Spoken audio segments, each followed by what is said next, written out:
Okay, we're going to make a quick product link using my test Stripe account. So the first thing we're going to do is log into our Stripe account. Next, we'll click on More and we'll create a payment link. We'll go ahead and click New, and you'll choose products or subscriptions. If you want to do something where it's choose what they pay, you can choose that, but we're going to make a simple product. You'll add the product name. Go ahead and add a description. And give it a price. We just want to do a one-time charge, so we're going to do $500 and we'll select one time.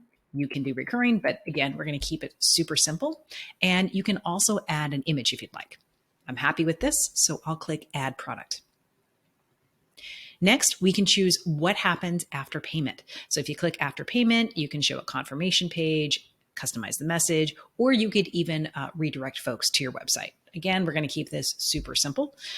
You can also modify some advanced options here, like add promo codes, but again, keeping it super simple. I'm happy with all that, so I'm going to click Create Link.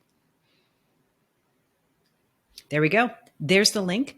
I can copy it and I can paste it and I can share it. I can send it via text or email or social.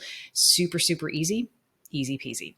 If you need to go back and find this later, again, you can go to More and you can go to Payment Links.